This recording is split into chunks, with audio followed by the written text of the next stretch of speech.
Johns Hopkins Carey Business School was created on January 1, 2007. This is the newest business school and the oldest research university of the United States. It was an absolutely a privilege to be the inaugural dean of this great institution. We have an opportunity to redefine business education because it needs to be redefined because so much things have changed since the first business school that was created in the United States in 1881. Let's examine a few things that really are important from a demographics. The world demographics, the median age of 28 is quickly and very soon will become 42. We're changing the population. At the same time, in the United States, the median age of 36, 37 will become 40, 42. Some 2/3 of civil servants are just about ready to retire.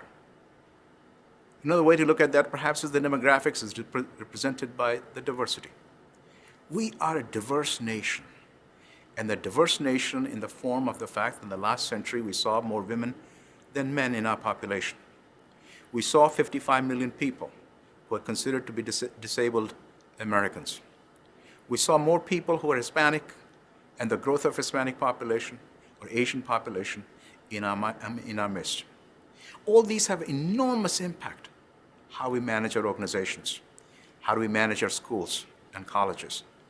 At the same time, the business school must produce professionals.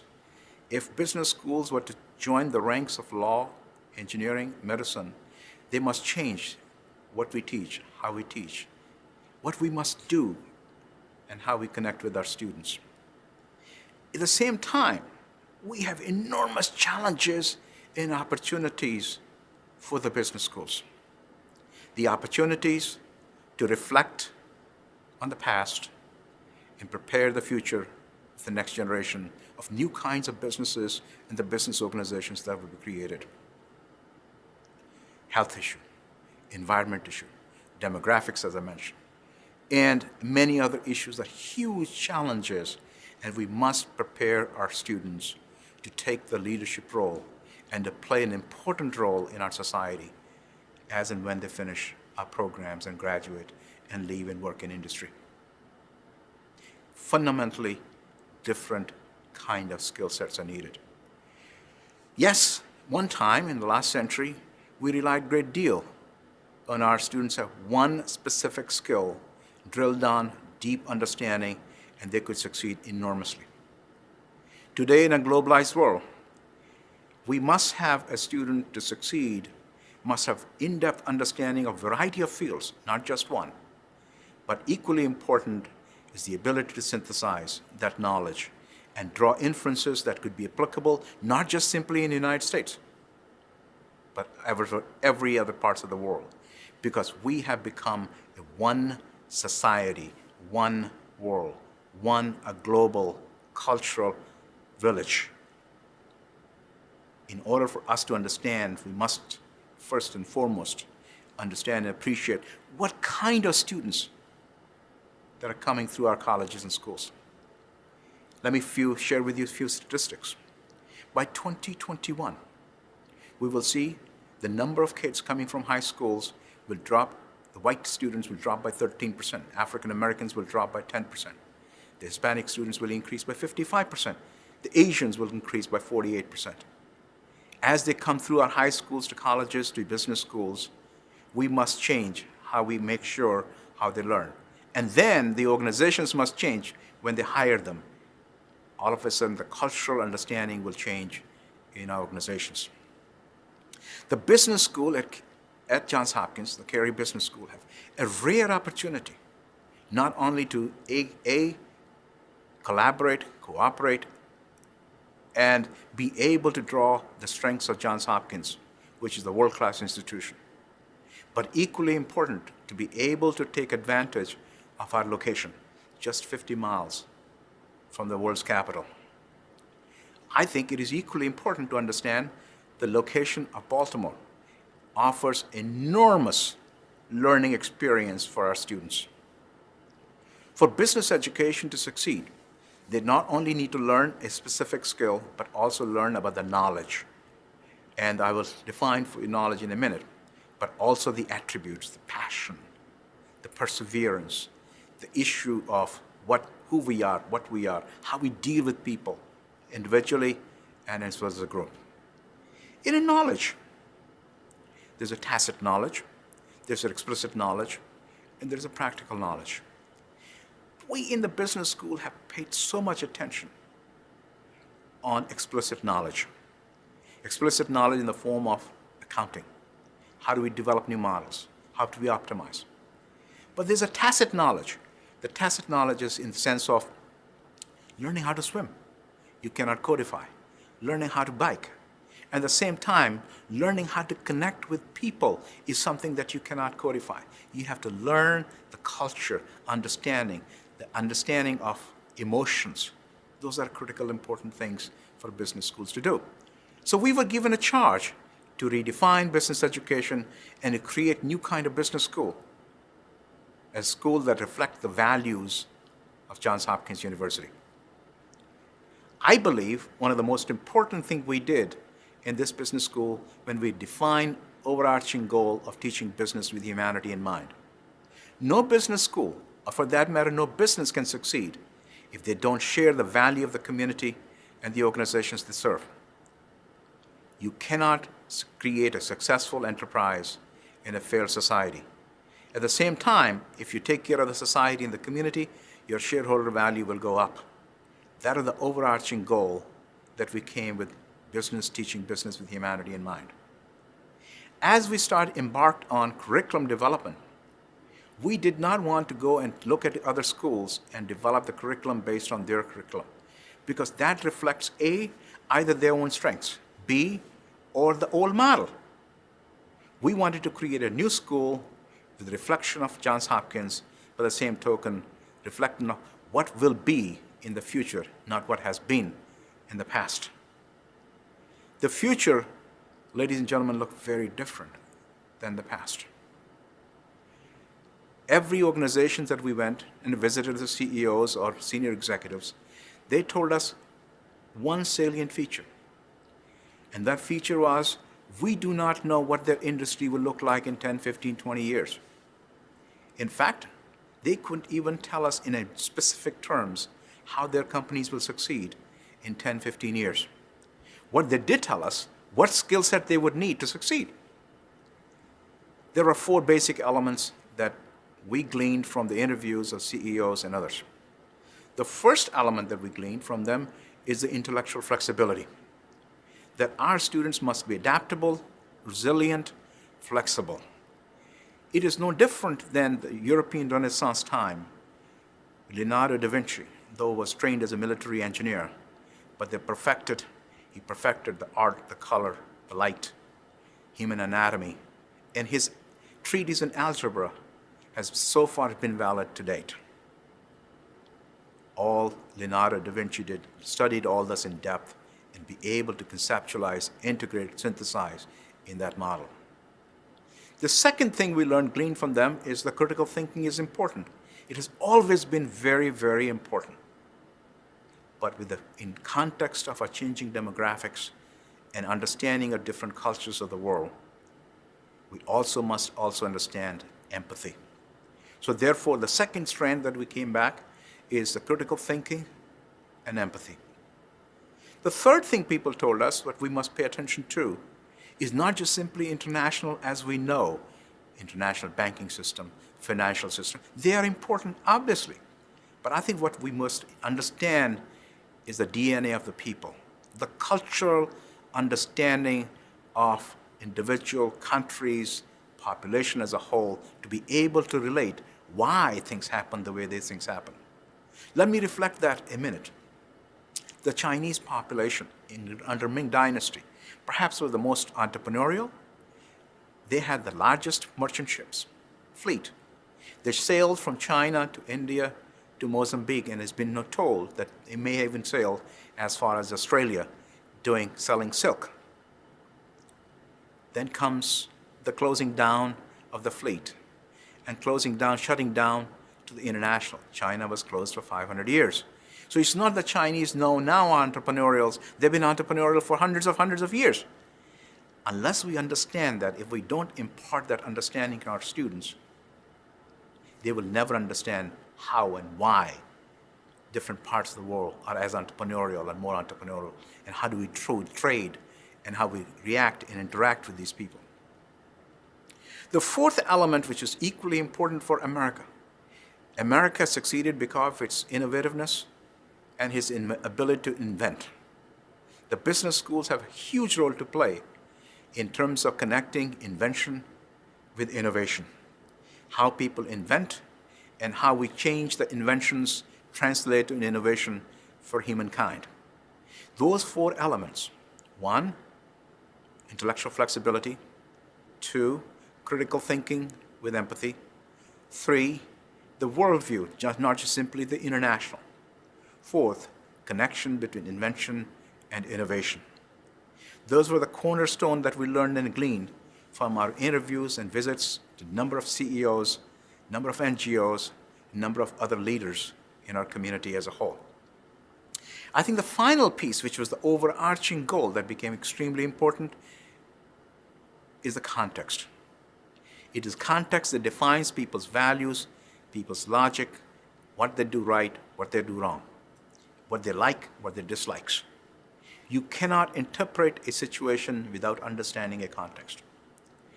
Based on these four values and overarching goal, we went out and embarked on development of a curriculum. A curriculum that must be A, innovative, curriculum that is unique, curriculum that is forward-looking, a curriculum that resembles the values of Johns Hopkins University, and equally important, a curriculum that reflects the value of the school when we say teaching business with humanity in mind. As we embarked on the curriculum, we also embarked in consultation with the faculty, the corporate advisory board, board of overseers, and many, many other people in the community as a whole. First element of intellectual flexibility we built in the form of modularity of our curriculum.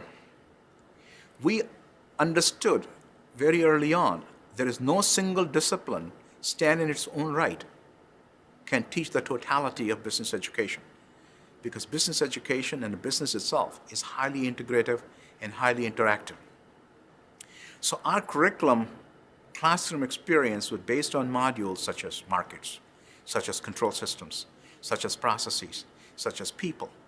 In each of these classes are taught by faculty, more than one at any given time, for the different disciplines, so they can give the perspectives of at least pros and cons of one approach over the other. Let's, for example, markets. Markets is one thing, that something is taught by economists and a marketing research and marketing faculty. We must understand in a macro level what markets are before we can define what our markets will be. The same way, the decisions are not just simply analytical, quantitative decisions. The decisions are behavioralist. How we make decisions sometimes are rational and sometimes are irrational. The behaviors count a great deal. So, when we designed these modules, we were very concerned and careful that these modules must reflect the critical success factors of organizations, how and they will succeed in 10, 15, 20 years in a changing world. So therefore, we created a novel approach. Every lecture, every class, there are at least two faculty, come from different disciplines. That was our way of actualization, put in practice, what we call it intellectual flexibility. Although not one element, not one module reflect entirely one part of the four goals that I shared with you before. Second thing, of critical thinking. There are certain things you cannot teach in a classroom, especially in the form of sage on a stage. We must create a system, a phenomenon where students can learn, pose the questions, and answer themselves, find their own context. In order for us to create a critical thinking, we create thought and discourse, a very novel approach, though it has been practiced in medieval England, but has not been as much done in recent years. We created a system of Oxford debates, where people, the students, will learn on a specific topic on a weekly basis, on a debate, on things to reflect on. So let me give you an example. Perhaps one way to look at it is in a free democratic society with a capitalistic value. Why should one care about ethics? A debate will force the students to first go back and reflect on why ethics? Why is it important? Who said this is important? How is civic society is built on the basis of ethics? Or for that matter, when we're expressing human beings in different cultural domain, human expression becomes equally important as much as writing and what we say. How we say is very, very important. So therefore, the Thought and Discourse series that we build is the ability to create a Socratic method of learning where the student poses a question and answer and find their answers themselves with their own values, with their own prism of reflection. This program I'm so proud of because it is something that's a cornerstone for creating new kinds of leaders. Remember this, business schools or MBAs is not about business. It is about leadership. And the leadership is about ability to reflect, ability to pose questions, and find your answers. The second element of our program of goals, in addition to critical thinking, was empathy. Empathy is something that you cannot teach. Yet empathy is the most critical component of future success of a business leader. Why? We are changing in the mosaic cultures in the workplace. We're finding our customers are different. We're finding their cultures are different. Their values are different. Their rites and rituals are different. We must get into their shoes. We must get into their heads to start thinking. And for that, we need empathy. For us to teach empathy, which you could not teach in the classroom setting. So we created a number of things. For example, our students in the very first week, when they have to go and work in the Samaritan Women little farm or a charitable organization where they provide shelter to women, where the students have to go and dig the ground, plant the seeds, and grow and harvest, is a part of empathy. Be empathetic to others who may not have the same opportunity. At the same time, we created what is called Innovation for Humanity. Innovation for Humanity is a unique system. There is no such thing parallel to that because it serves a variety of purposes. One, of course, when we send students to places like Rwanda, Kenya, Peru, India, or elsewhere, they learn about empathy from the eyes and the experiences of the local people. They see themselves how poverty, how entrepreneurial spirit, or sometimes how ingenuity of people can change our lives. But equally important is an element we don't teach in business schools a whole lot, is how do we manage complexity and ambiguity. Traditional business models try to remove ambiguity and reduce the problem set in a smaller chunks so that we all can understand. Yet, unfortunately, the world problems do not cut itself into smaller chunks, definable pieces. Our approach, therefore, is how do we deal with ambiguity, how do we live in ambiguity? So one of the elements of Innovation of Humanity does, of course, is to improve understanding of empathy, but also our understanding of how to live, and how to operate, how to benefit in ambiguous situations, or call it complex situations. In an organization, there are two types of ambiguities. One that is induced within the organization. I believe the leaders have a lot more control in how to manage, how to reduce that ambiguity. But the ambiguity that is induced by external factors are not something that the leaders have a whole lot of control over. So therefore, when our students go to these countries, be it Rwanda, Kenya, Peru, India, Brazil, or wherever, first they are confronted with is a different culture. They're confronted with different infrastructure, different banking systems, different financial systems, different political systems, different problems. There's something that they cannot simply change in a short period of time. First, they must develop understanding. Second, they must develop how to deal, how to live, how to confront, how to succeed in those environments. So, for example, if we ask our students to develop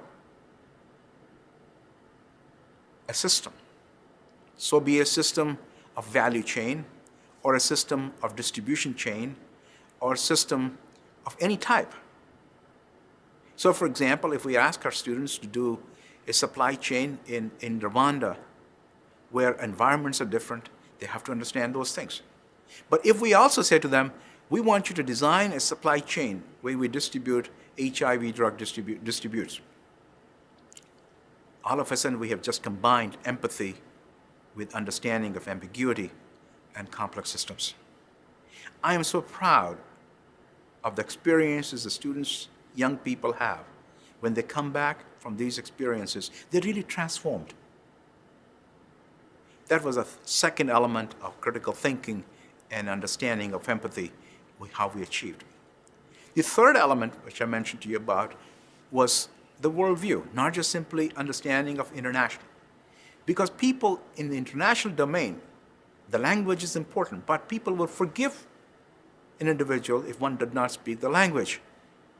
But people will not forgive and forget if you didn't understand the culture. The worldview, therefore, is critically important. And we accomplish that at a variety of places and a variety of situations. For example, the innovation for humanity, first and foremost purpose indeed is to improve empathy and ambiguity, but also is to develop a worldview when our students interact with local organizations, local people, understanding the cultures. Secondly, we made sure that our students reflect the world. They come from different parts of the world, every continent, different parts of the United States. Not only simply they come from, but how do we make sure they interact with each other, learning from each other, bringing the cultural understanding, bringing the biases together to be able to share them and form their opinion and form their character. That's a second way. The third, we engage embassies. As you know, there are at least 200 embassies right here in Washington. And these embassies have one of the most important roles. In addition to, of course, the political systems, that equally important to them is improving the understanding of American citizens about their culture, about their country, about the trade, about the culture. When we bring these people from different embassies to our classroom, it also improves our students' understanding. So therefore, three ways of us improving our worldview. One, through embassies. Two, we're bringing the variety of students, attracting the variety of students in our classroom and making sure they form the teams where they are not all assigned to one team from one country, but making sure they have the opportunity and forcing them in many cases to interact with each other. The third element we bring in the worldview, of course, is in the form of innovation for humanity. And recently, we added a fourth element. That's called internships. We want to make sure that our students go abroad. We want to make sure they go to organizations that are global. We want to make sure their organizations equally have a perspective and understanding and appreciation of humanity. The fourth element I shared with you was about discovery to market or invention to innovation. We call it discovery to market. It is one thing to be an entrepreneur in understanding of finance, understanding of markets. But I think it is equally important for future successful business entrepreneurs to be the one who understand the science and the technology that is the driver of their organization, that is the core of their organizations. Equally important to the future business leaders for them to understand the technical people, the scientists in their organizations, because they speak different language, they have different value systems, they have different priorities. In order for us to unlock the potential of our students and the potential of the inventions that are done at Hopkins or our partner institutions. We put our students, first and foremost, spend time working with the scientists, working with engineers who have the discoverers. So therefore the discovery, the invention is something that they understand. Equally important is to understand intellectual property issues. And once they have a better understanding, our students, we want them to then become truly entrepreneurs. That means understanding of markets, understanding of how we can fund it, finance it, how we organize it, how we take it to the market. What are the other potential possibilities of businesses that could be created as a result of the technology they have understanding of? So this is how we achieved 4 elements that we gleaned from our interviews with business leaders, the NGOs, and other political leaders in the organization. In all doing this, we wanted to leverage what Hopkins is all about. What could be a better way than leveraging the strengths of Johns Hopkins University, one of the greatest institutions on this earth? We partner with medical school, we partner with public health, because they already have, together, physical presence in about 130 countries. What could be better way learning international, a global understanding, a worldview, when we physically have that kind of presence, and we therefore, through those lenses, through the experience of those schools, we should be able to provide a similar experience to our students. So therefore, the partnership comes in the form of the technology, the sciences that are developed in the case of medical school, engineering schools, and public health. Partnership comes in that when I shared with you about thought and discourse of human expression, when we can partner with the School of Science, School of Music or theater. How could be a wonderful way to learn about global institutions if we partner with School of Advanced International Studies? What could be a better way of learning about humanity if we partner with the School of Nursing? Those are the kinds of partnerships that became important, and it will continue to grow in its importance. Then comes the context, the overarching goal of building the curriculum that has a context. So the second year, what we created, what is called the verticals, the concentrations. Typical business schools concentration happens to be in the form of accounting or marketing or management and so on and so forth. But unfortunately, the future leaders are now confronted not just simply with marketing problems or accounting problems in which they have specialized. They are required to understand the problems in entirety, in totality. They are supposed to be sensitive about different cultures, different way of doing business. They are supposed to be sensitive about other people who they're working with. So as a result, the second curriculum, second year, the logic behind the second year of verticals of health and life sciences, energy, environment, has been to now specialize, learn about different contexts in which the business problems are identified and practiced. It is not our intention to say to our students, if you have taken the vertical in health and life sciences, that you must go and work for hospitals, or you must go and work for pharmaceuticals. That is not something that is limiting and limited. I really believe one of the major reasons we created these verticals is to provide them the context in which they can understand and appreciate the problems, and then they can explore based on one context to explore the problems in different contexts. Health, for example, and life sciences are one of the most complex human systems because it is not just simply the patients, it is not simply the providers, it is not simply the insurance companies, it is not simply about the payers, but it's also about the government. There are no very many industries that are as complex as health systems. What could be better experience for our students if they have learned and observed and solved problems in healthcare context? Because once they have learned that, they have understood the complex systems.